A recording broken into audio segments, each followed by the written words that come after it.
Hari ini saya mau bicara tentang so beautiful. So beautiful. Apa sih so beautiful ini? Tentunya ini artinya bahwa sangat indah atau begitu indah gitu ya. Sangat indah, begitu indah atau cantik, manis, kita pakai semua yang terbaik. So beautiful. Artinya kalau seorang cewek, laki-laki bilang, kamu so beautiful, oh gelepak-gelepak gitu kan. Sebaliknya juga, kalau yang laki-laki dikatain sama cewek juga, waduh kau ganteng, kau sama kan gitu ya. Gelepak-gelepak juga, tiru mungkin 1 minggu, gak lupa-lupa itu kata-kata gitu kan. Nah, paling kalau zaman dulu. Nah, ini kalau zaman dulu, kalau sekarang kan mulai dari tahun 2000-an kan gak perlu surat-suratan kan gitu ya. Semua via elektronik, suratnya WA, Facebook gitu kan. Habis baca selesai. Kalau zaman dulu kita dari tahun 90 ke bawah ke 80-an gitu kan, itu masih ada surat. Apalagi kalau surat itu ada bau-bau melatinya. Waduh, tidur nggak nyenyak-nyenyak. Udah mau nyenyak, gak ada bau-bau, ambil lagi surat itu kan gitu. Ya, pengalaman lagi. Terus baru buka udah bau melati. Di dalamnya kata-katanya indah. Aduh, kau cantik, kau ganteng, aduh, kasih hati. Wah, saya bukan sementara berbicara sesuatu yang melampaui segala akal kan gitu ya, tapi saya berbicara tentang sesuatu yang kita semua pernah nikmati itu kan gitu ya. Semua kita pernah rasakan itu. Bagaimana hati kita bergetar jika lawan kita, artinya kalau kita laki-laki berarti lawan kita cewek, kita perempuan lawan kita cowok, mengatakan suatu pujian kepada kita. Kalau saya aja mengalami, berarti kita semua mengalami juga gitu. 1 bulan tidur nyenyak. 1 bulan tidur nyenyak. Nah, gitu. Itu contoh kasus. So beautiful. Apa sih so beautiful yang saya mau angkat tentang di dalam kerohanian dalam kehidupan kita untuk minggu ini? Mari kita baca tentang so beautiful ini dari Lukas 12 ayat 27. Satu ayat kita baca bersama-sama. 3, 2, 1. Perhatikanlah bunga bakung yang tidak meminta dan tidak menenun. Namun aku berkata kepadamu, Salomo dalam segala kemegahannya pun berpakaian seindah salah satu dari bunga itu. Tidak berpakaian seindah. Kita baca tentang perihal Salomo itu, raja yang hebat, paling berhikmat. Bahkan Ratu siapa? Ratu Ethiopia pun jauh-jauh datang dengan membawa segala hadiah yang besar itu untuk mau melihat benar gak ini Raja Salomo yang katanya kaya dengan hikmat yang hebat itu. Artinya betapa luar biasa Salomo itu dikagumi pada waktunya. Tapi sekarang juga. Saya kemarin baca orang-orang terkaya. Ternyata ada 5 orang terkaya. Bahkan terkaya segala zaman. Kalau mau dihitung. Di antaranya itu ada Salomo. Bisa kita google. Sekarang ini kan berapa triliun. Tapi zaman mereka bisa sampai ribuan triliun kekayaannya, dan ada Salomo di situ. Artinya bahwa raja ini tidak main-main tentang hal kekayaannya. Pastinya ganteng kan gitu ya, karena Daud aja dikatakan ganteng kan gitu. Nah ini anak Daud ganteng, bahkan Tuhan kasihnya hikmat lebih dari segala manusia. Tapi dalam suatu penilaian tertentu Tuhan sendiri mengatakan Salomo itu gak ada apa-apanya. Salomo itu gak ada apa-apanya. Dalam segala kemewahannya, dalam segala kemegahannya, dalam segala kesemerakannya, Salomo gak ada apa-apanya. Dibandingnya apa? Hanya cuma dengan bunga bakung. Bunga bakung itu bunga yang di jalan-jalan gitu kan, bunga yang tidak dilihat. Pokoknya itu sih bunga bakung lagi. Bunga yang tidak terurus. Tapi Tuhan bilang dengan bunga bakung ini pun Salomo yang segala kemuliaannya itu tidak sebanding. Lukas 12 ayat 27. Perhatikanlah bunga bakung yang tidak meminta dan tidak menenun, kata Yesus. Namun aku berkata kepadamu, Salomo dalam segala kemegahannya pun tidak berpakaian seindah salah satu dari bunga itu. Dulu saya pelayanan di kampung, cari jiwa, dan memang adanya sangat di kampung. Jadi ada jiwa yang sudah diselamatkan, disitulah kami tinggal. Jadi karena di daerah itu nggak tahu bahasa Indonesia, jadi harus pakai kain. Anak yang tamatan sekolah dari kota ikut saya ke sana pakai bahasa daerahnya. Jadi rumah di sini mandinya di airnya kan agak susah juga. Jadi air yang keluar dikit terus dikasih pancuran kayak bambu dikit. Jadi adanya di dekat Bukit Sono. Jadi kira-kira jalan dari sini sampai di Orchid. Rumah di sini jalan sampai ke Orchid, dari Giantus ke Orchid, bayangkan kan gitu. Nah tapi perjalanan itu ada sawah-sawah, bukan sawah kayak di sini ya, sawah tak ada hujan ya. Kalau nggak ada hujan ya kayak kering ya, nggak tanam gitu. Di situ sepanjang itu tanah retak-retak, tapi ada bunga-bunga liar. Nah sambil saya jalan, saya latih si adik ini, yang dia juga mau pelayanan di Portamation, tapi saya latih dia bagaimana cara melayani. Ini sembari saya mengajar dia tentang isi Alkitab lewat apa yang ada di yang bisa kita lihat. Saya bilang, deh, inilah lihat. Kau pernah baca Alkitab? Tuhan bilang apa? Meskipun bunga bakung itu gak ada artinya bagi orang kan gitu. Dia ada terhampar-hampar di jalan ini, udah kena tai, kerbau dan lain sebagainya kan gitu. Tapi coba perhatikan. Apa yang mau diperhatikan? Kak, coba kau lihat baik-baik itu bunga. Perhatikan aja sepanjang jalan kau lihat. Diinjak-injak orang pun, diinjak kerbau, kambing pun kau lihat. Apa ya? Sudah kau perhatikan baik-baik? Iya, sudah Kak. Indah enggak? Boleh lihat-lihat baik. Warna-warna baru.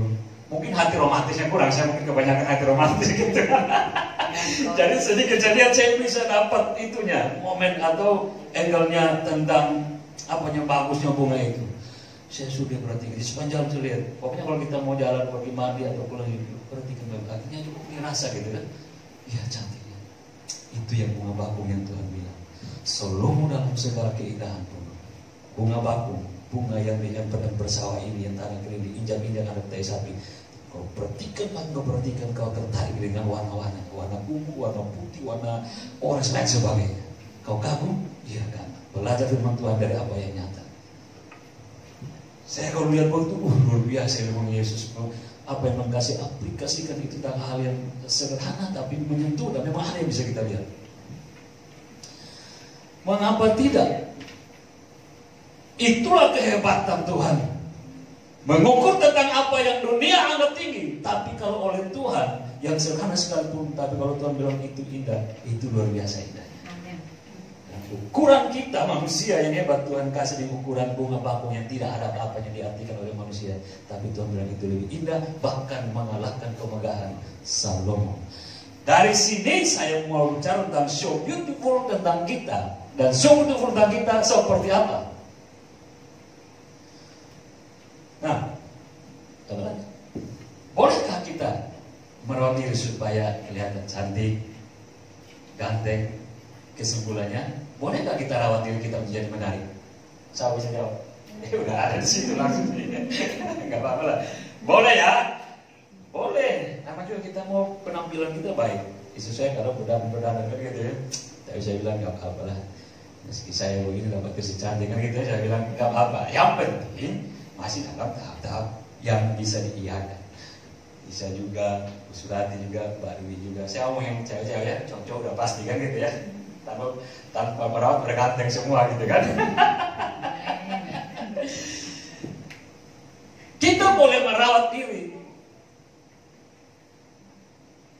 supaya kelihatan cantik, supaya kelihatan ganteng, supaya kelihatan menarik. Gak salah.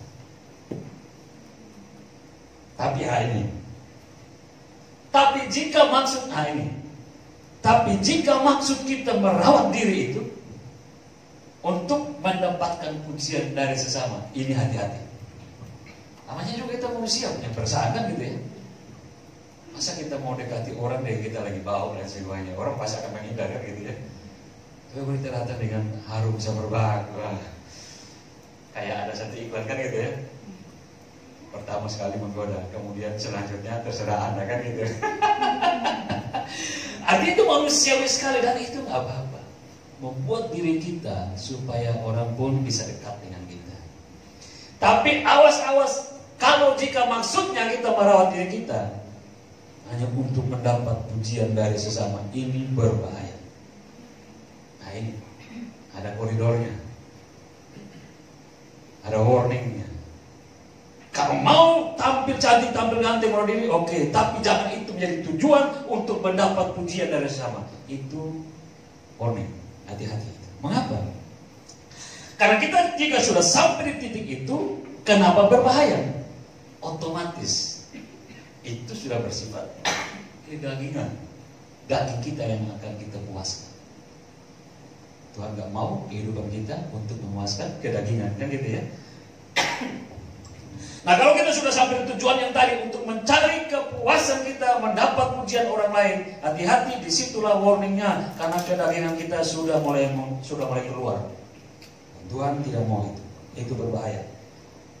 Sebaiknya apa? Ya, sebaiknya apa?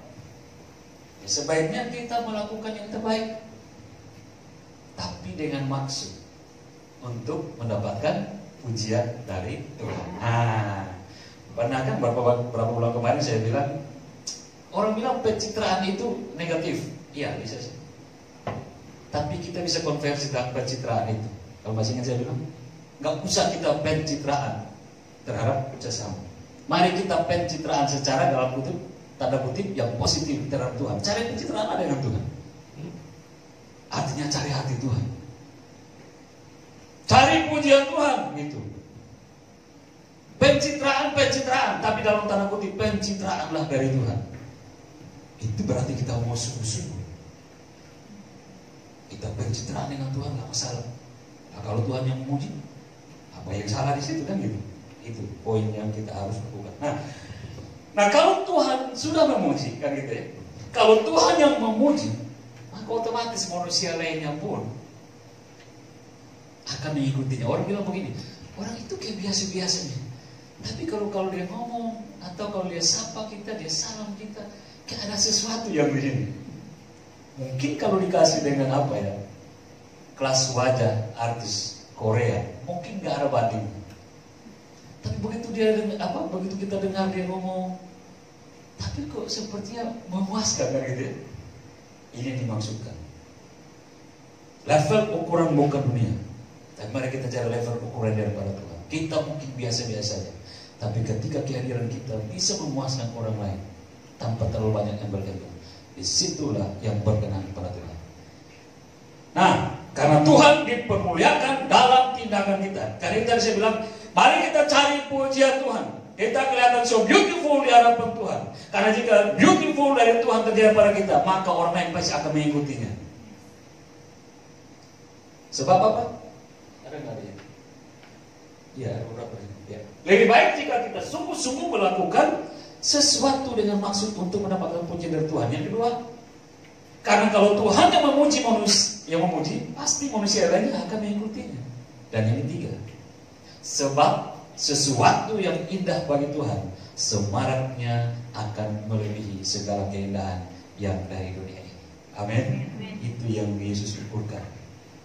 Semarak kemegahan Salomo tidak sebanding dengan bunga bakung. Tuhan kasih perbandingan yang kelihatannya jauh begitu. Nah, kalau begitu kita mau show beautiful. Kita mau show beautiful seperti apa? Harus berdandan, bersolek, atau tadi main barbel supaya jadi suspek. Kelewatan suspek, jadi apa? Udah capek, jadi nol suspek. Nol pack. Dalam hal apa kita akan terlihat indah di mata Tuhan? So beautiful di hadapan Tuhan. Setidaknya ada dua hal, tapi dalam dua hal ini kita akan melihat beberapa hal lagi di situ. Nah, yang pertama, dalam hal apa kita terlihat indah di mata Tuhan? Ini satu, yaitu pada waktu kita memperkatakan firman-Nya.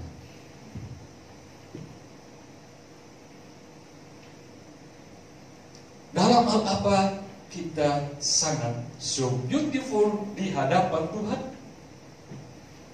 Terlihat indah di mata Tuhan. Yang pertama yaitu ketika kita dalam hidup ini mampu memperkatakan firman. Yesaya 50 ayat 7.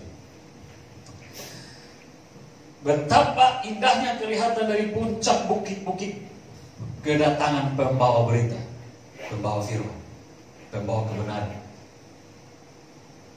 yang mengabarkan berita damai dan memberitakan kabar baik, yang mengabarkan berita selamat dan berkata kepada Sion, Allahmu itu Raja.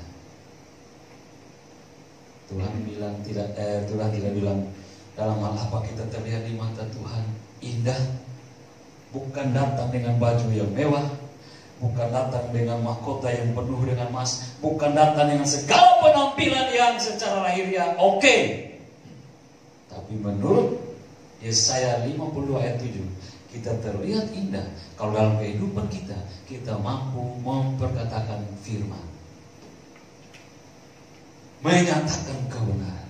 Ini yang pertama. Ya, apa sih memperkatakan firman itu? Ada dua di sini. Satu, yaitu memperkatakan kebenaran atau mengatakan kebenaran. Mazmur 15 ayat 1-2. Siapa yang boleh menumpang dalam kemahmu? Ini yang kelihatan ini di hadapan Tuhan, dan Tuhan ajak masuk dalam rumahnya.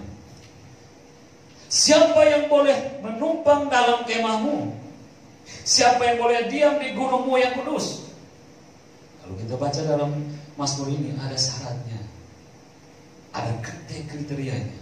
Ya di sini, yaitu dia yang berlaku tidak bercela, yang melakukan apa yang adil, dan yang saya bold di sini, mengatakan kebenaran dengan segenap hatinya.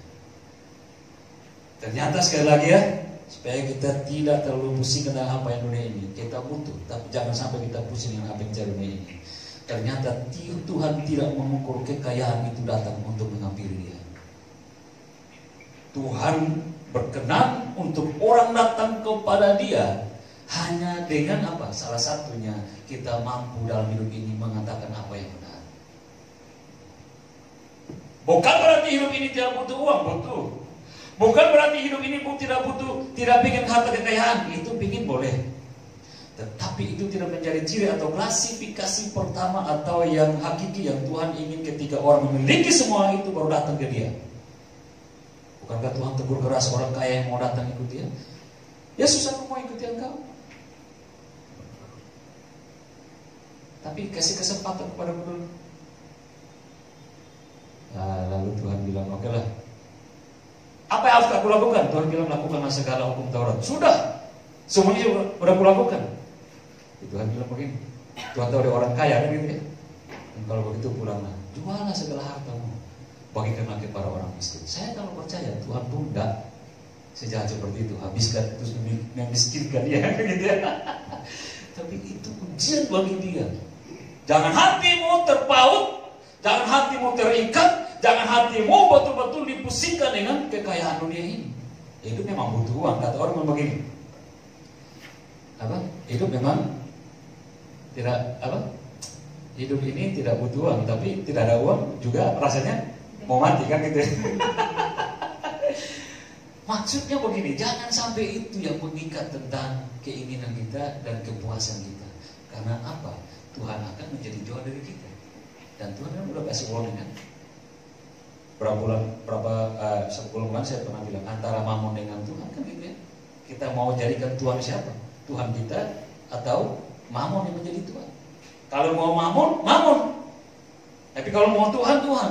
Itu yang kata Tuhan bilang begini, jangan engkau suam-suam kuku. Kalau mau hangat, hangat. Kalau mau dingin, dingin. Karena akan capek kita panas dingin, panas dingin, panas dingin, panas dingin. Akhirnya ditolak.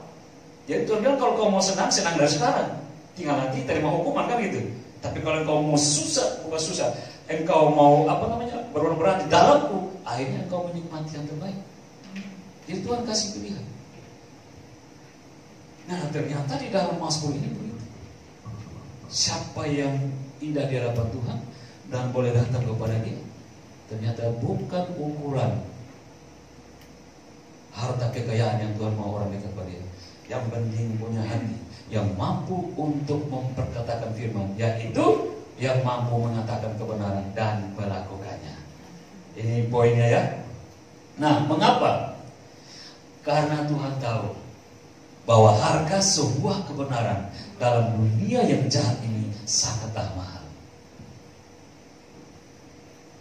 Bagaimana tidak? Oleh karena kebenaran, orang Kristen bisa kehilangan apa? Kehilangan pekerjaan.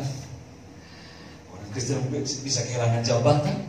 Orang Kristen bisa kehilangan cinta. Nah, ini pun orang Kristen bisa kehilangan nyawa. Akhirnya kalau nggak kuat, ya udah balik dari Kristen pindah ke sebelah supaya dapat segala sesuatu, kan gitu.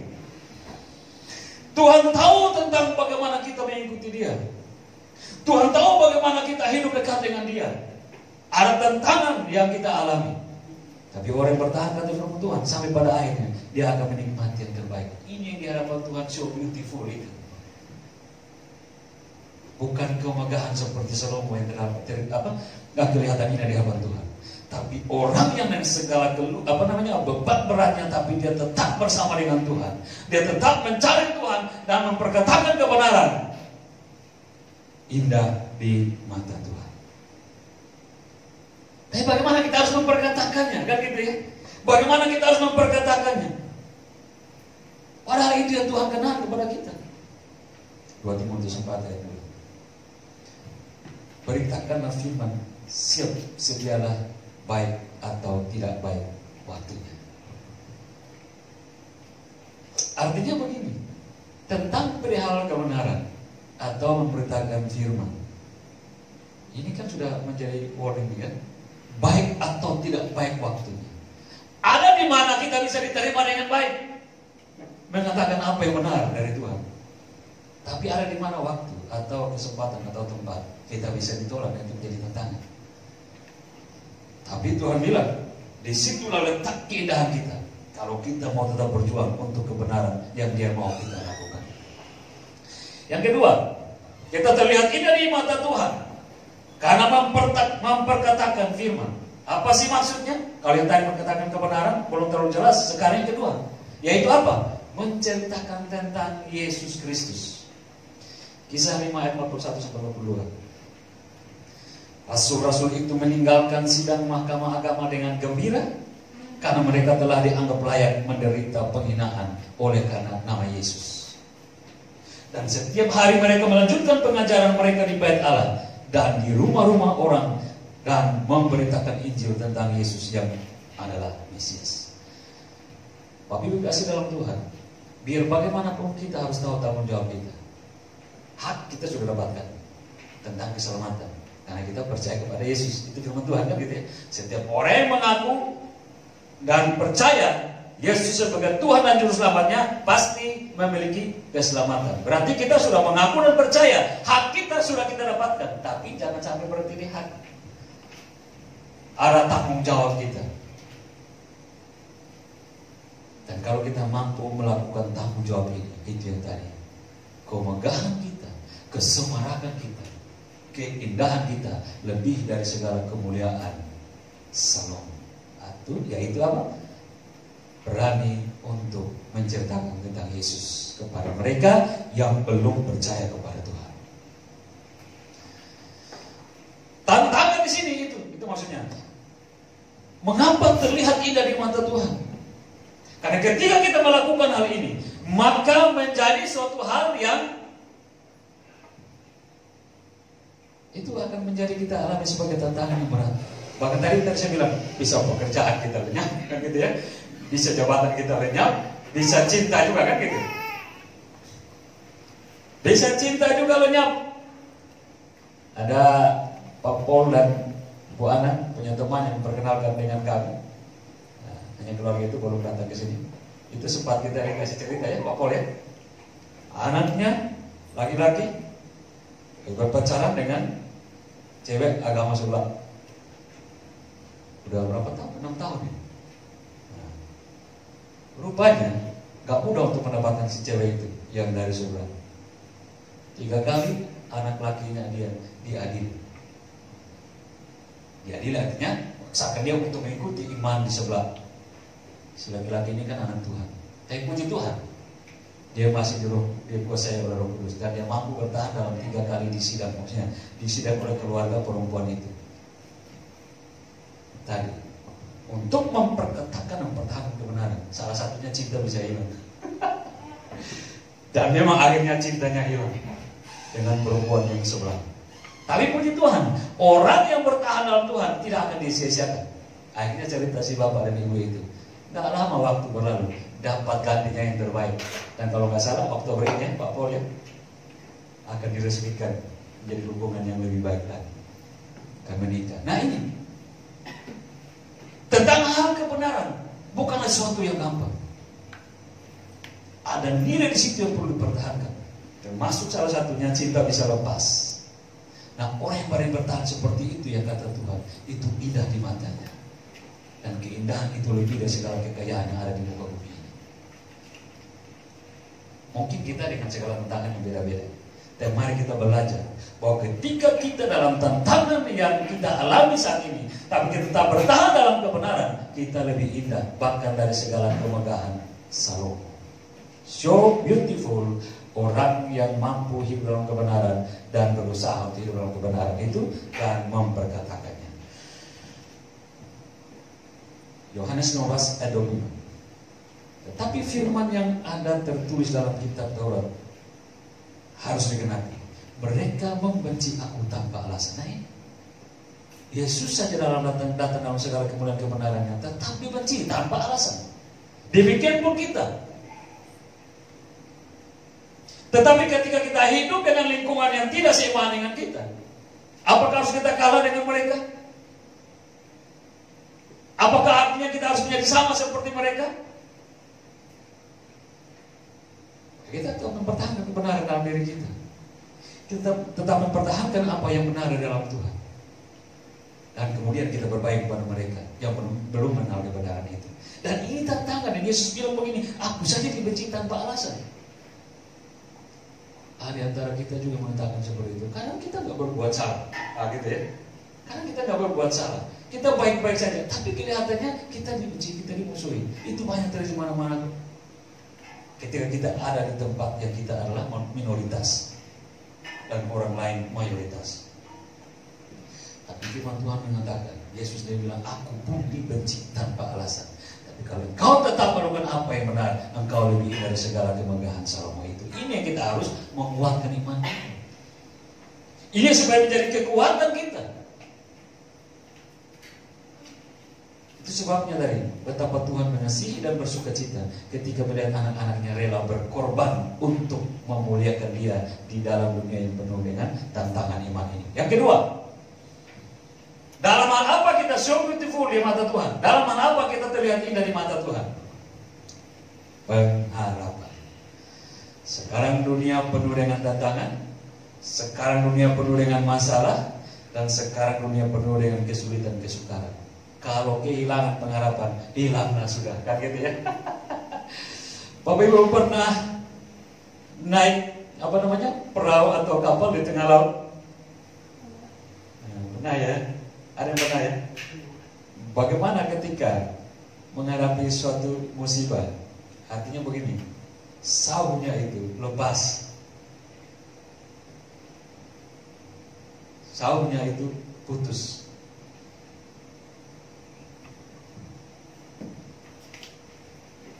Kami dulu biasanya mancing, lalu nggak tahu kenapa, kok udah bergeser ini Tadi ini kita contohnya mancing di sana, ternyata perahu kami udah pindahnya jauh.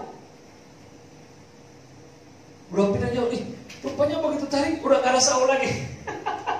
Entah mungkin digigit ikan apa di bawah, udah putus tali doang.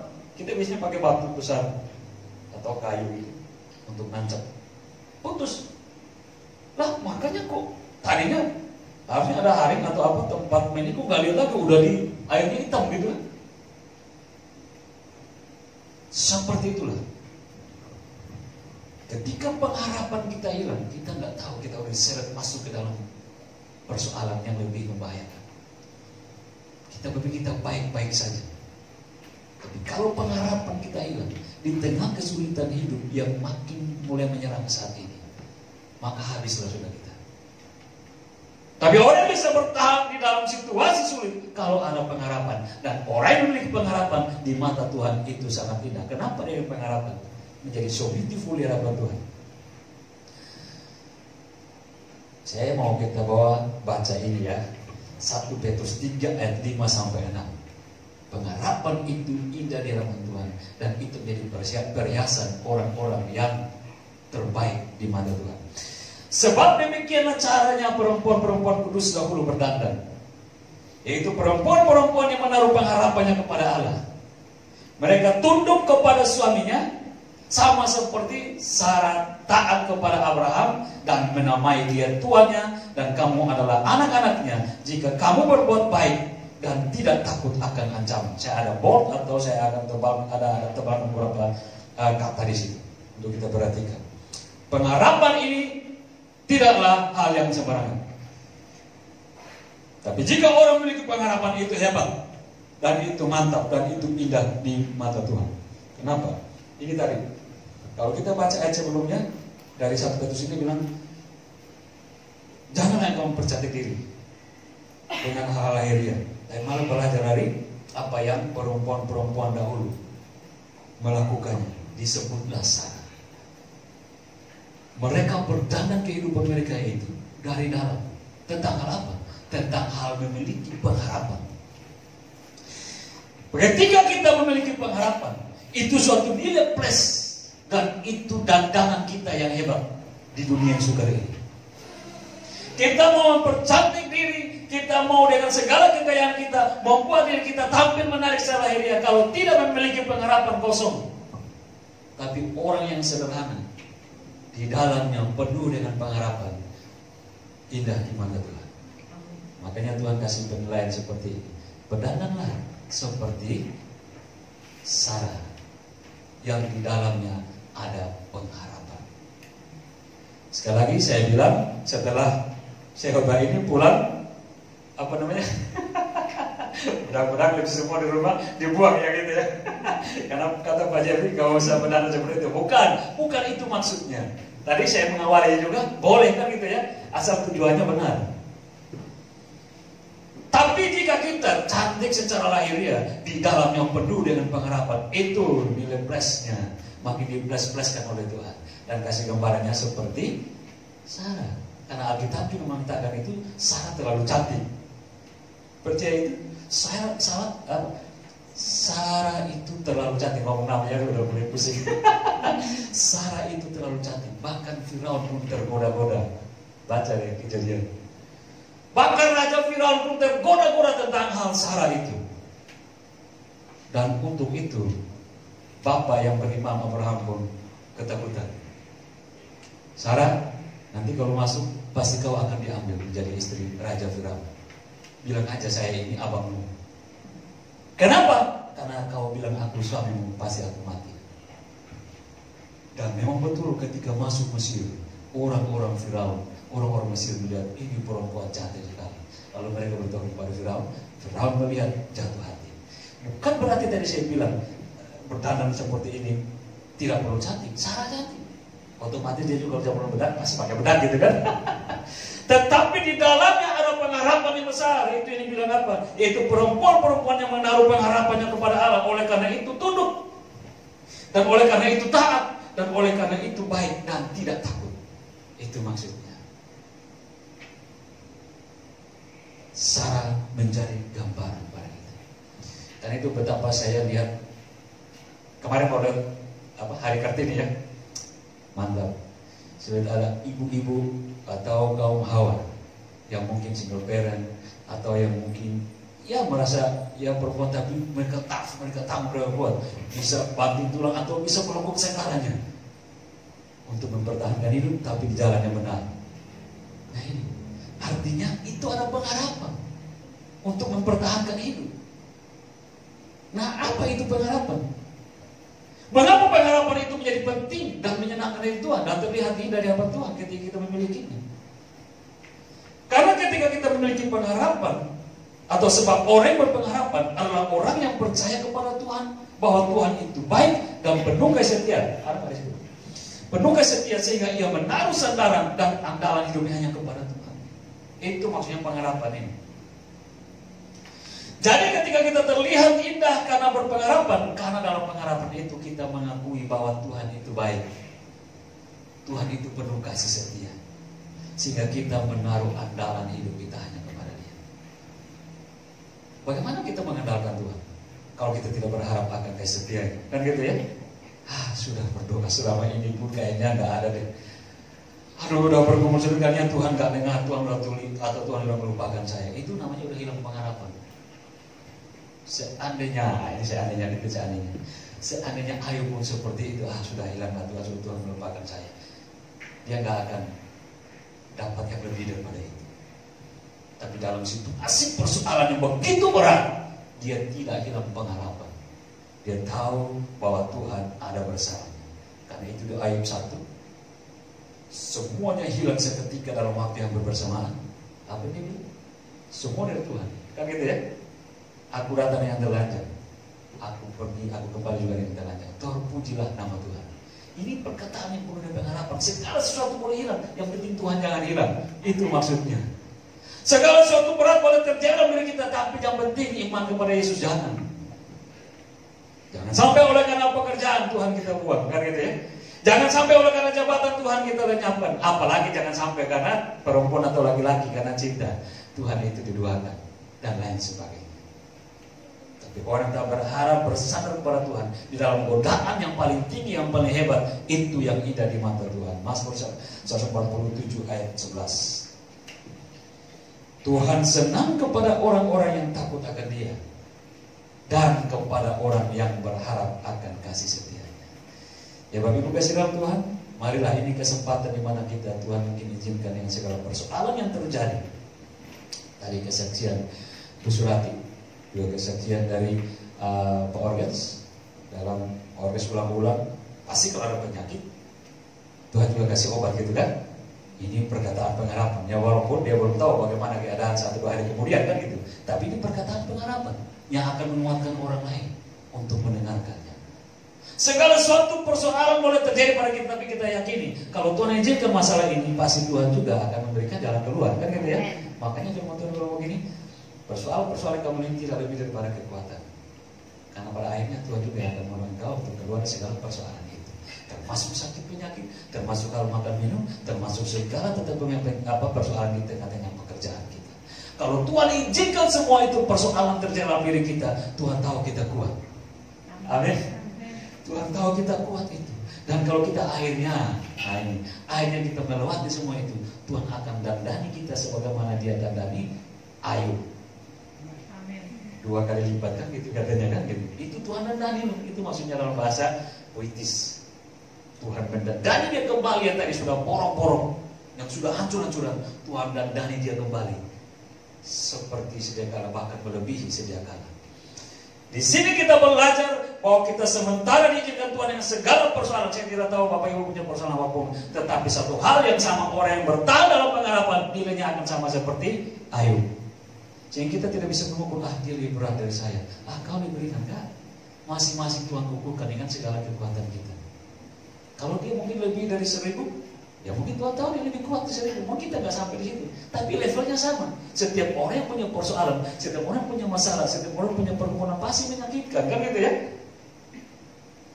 Tapi kalau di dalam Tuhan, kata Petrus, biarlah kita bersuka cita, karena disitulah kita anak-anak Bapa yang Tuhan kasih. Dan indah di matanya kalau kita bertahan sampai pada akhir.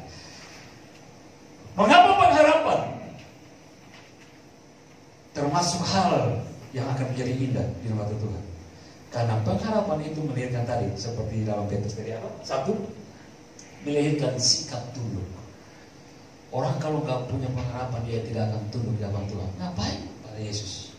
Kan kita udah lihat kan, berapa orang yang murtad dari Kristen ke sebelah, udah mati-mati dari Yesus. Karena nggak memiliki pengharapan, merasa sukar, sulit dan segala macam tentang dalam kekristenan. Masuk di sebelah langsung kaya, masuk ke sebelah langsung punya segala-galanya. Tapi Tuhan bilang, itu udah kau dapatkan di dalam dunia ini. tapi nanti engkau akan hilang segalanya. Makanya Yesus bilang, untuk apa engkau dapat segala sesuatu? Untuk apa engkau dapat dunia ini tapi engkau kehilangan nyawanya? Kan gitu ya. Maksudnya Tuhan mengajar kita bukan untuk mati bodoh gitu. Tapi Tuhan bilang, kalaupun Tuhan izinkan engkau bergumul berat, tapi biarlah tetap dapat kasih karunia. Karena kasih karunia itu engkau akan mengantar engkau masuk dalam kekekalan untuk hidup menikmati segala berkat yang Tuhan sediakan. Mengapa pengharapan dalam diri kita akan buat kita ida di hadapan Tuhan? Karena itu satu akan melahirkan ketundukan. Tadi kita baca ya di dalam perumpamaan kata dalam 1 Petrus, belajarlah seperti perempuan-perempuan dahulu, seperti Sarah. Memiliki pengharapan lah. Karena di situ kita akan memiliki ketundukan. Ketundukan kepada siapa? Ketundukan kepada Tuhan. Di dalam ketundukan itu ada apa? Ada taat, terus ada setia, dan ada sungguh-sungguh. Taat melayani Tuhan, setia melayani Tuhan, sungguh-sungguh melayani Tuhan. Mungkin sampai saat ini kita belum melihat jawaban-jawaban apa yang kita butuhkan, yang kita dapatkan. Tapi mari kita belajar taat, kita setia, kita sungguh-sungguh. Karena dalam Korintus mengatakan, jerih payah kita dalam Tuhan tidak ada yang sia-sia. Ini semua bicara tentang hal so beautiful dapat Tuhan. So beautiful tidak bicara tentang tadi ukuran uang atau kekayaan, tapi mungkin di dalam persoalan pun kalau kita bertahan, di situ ya so beautiful kita. Karena Tuhan melihat lebih dari apa yang kita mampu melihatnya.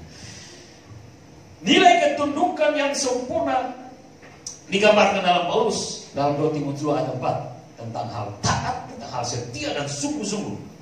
Seorang prajurit yang sedang berjuang tidak memusingkan dirinya dengan soal-soal penghidupannya, supaya dengan demikian ia berkenan kepada komandan. Ini tadi saya bilang, pencitraan. Kalau kita mau pencitraan, boleh dalam tanda kutip. Pencitraanlah kepada Tuhan.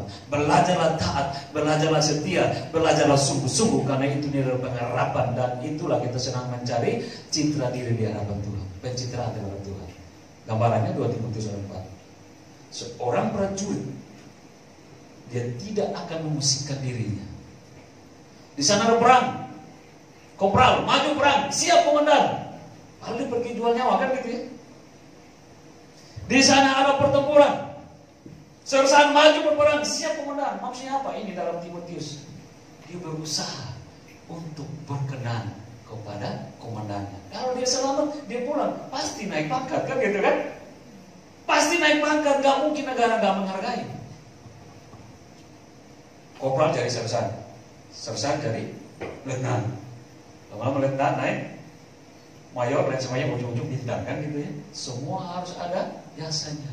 Tapi bagaimana dia akan naik pangkat kalau dia tidak berkenan, atau tidak taat, dia tidak tunggu-tunggu, dan dia tidak setia kepada aturan komandannya. Ini gambaran yang Tuhan buat di dalam catatan kita, membuat kita belajar. Seperti itulah harusnya kita. Supaya kalau mau terlihat indah di hadapan Tuhan, malah kita belajar hidup dalam pengharapan yang di dalamnya kita belajar taat, setia, dan sungguh-sungguh mengikuti dan melayani Dia. Kemudian kenapa pengharapan itu berkenan pada Tuhan dan indah di hadapan Tuhan ketika kita hidup dalam pengharapan? Karena apa? Melahirkan kebaikan. Perempuan-perempuan tadi dikatakan ya, di dalamnya jika engkau anaknya, maka di dalammu ada kebaikan. Mengapa? Karena hanya orang yang memiliki pengharapan di dalam Yesuslah yang mampu berbuat baik kepada sesama tanpa kepura-puraan. Di luar Tuhan boleh kelihatan baik hari ini, besok salah sedikit, segala kemungkinan kita sudah keluar kan gitu. Makanya dari sini saya berarti jangan terlalu kita segala kartu buka.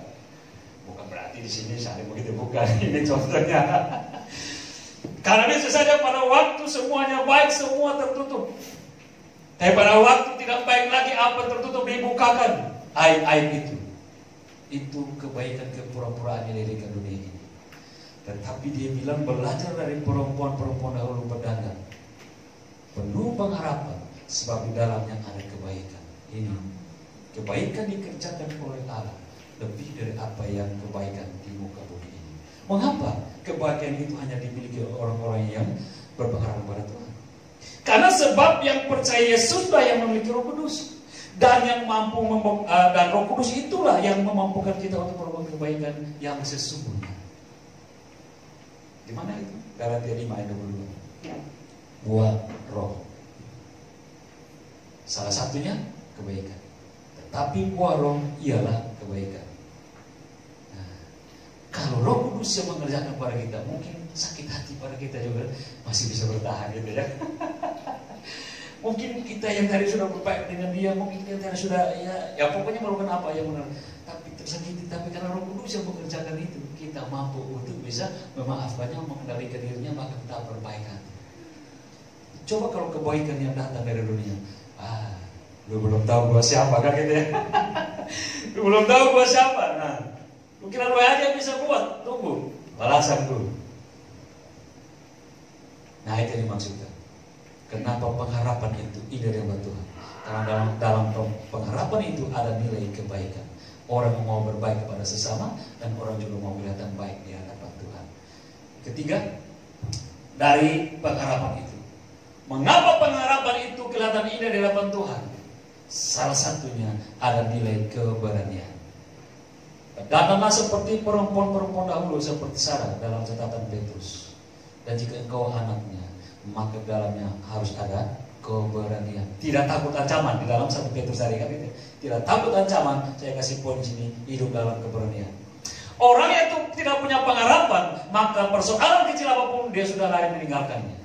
Karena tidak ada keberanian, tidak ada kemampuan. Tapi orang yang memiliki keberanian, orang yang memiliki pengharapan, persoalan yang sebesar apapun dia mampu untuk menghadapinya. Karena ada keberanian yang dikerjakan oleh pengharapan itu. Mengapa? Karena pengharapan kepada Yesus akan membuat seseorang itu berani. Berani apa? Bersaksi tentang Yesus. Dan juga berani bertahan dalam menghadapi segala persoalan. Karena dia percaya bahwa Yesuslah kekuatan dan pertolongannya. Amin. Ini yang dikatakan oleh Daud. Siapakah orang itu? Si anjing mati itu, kata Daud. Kepada siapa? Goliat. Sementara kakak-kakaknya yang 3 itu sudah ketakutan, bahkan Raja Saul dan tentara Israel semua sudah ketakutan melihat Goliat yang besar itu. Tapi Daud memiliki pengharapan pada Tuhan. Baiklah kalau begitu aku yang maju, sebab dia sudah mengejek mengolok-olok Allah barisan segala tentara orang Israel. Dan makanya dia maju dengan pengharapan di dalam nama Tuhan. Di situ dia memperoleh kemenangan. Bapak Ibu kasih dalam Tuhan, malah kita terlihat indah di hadapan Tuhan. Dengan salah satunya, ketika kita mengalami persoalan, ketika kita mengalami pergumulan, atau ketika kita berbeban berat, jangan sampai hilang pengharapan. Karena pengharapan itu menjadi satu hal yang indah di hadapan Tuhan. Dan pengharapan itu yang membuat kita memiliki keberanian untuk menghadapi persoalan yang Tuhan izinkan kita alami. Penutup, mari kita lihat sini bersama. Dengan demikian, bahwa keindahan bagi orang percaya bukanlah bersifat lahiriah, tapi rohaniah yang berkenan kepada Tuhan. Mari kita bersolek, mari kita berdandang, membuat diri kita ini mulai giat melakukan kebenaran, memperkatakan kebenaran, dan hidup dalam pengharapan. Karena itu, jadilah indah di hadapan Tuhan dengan hidup sebagai seorang hamba yang berlaku benar, yang suka bersaksi tentang Yesus Kristus, dan yang selalu memiliki pengharapan. Amin. Biarlah kita belajar. Memang hal ini indah, tapi juga tidak mudah untuk dilakukan. Karena ini ada nilai iman yang dipertaruhkan. Tapi saya terlalu percaya, kalau Tuhan ingin kita lakukan, Tuhan juga yang akan memberikan kekuatan kemampuan kepada kita, sehingga kita akan mampu melakukannya. Dan nilai terakhir, Tuhan bilang, engkau so beautiful di mataku. Amin ya. Kalau Tuhan sudah bilang so beautiful bagi kita jemaat yang kecil ini, mengapa orang yang tidak melakukan hal yang sama? Amin. Tuhan Yesus memberkati kita.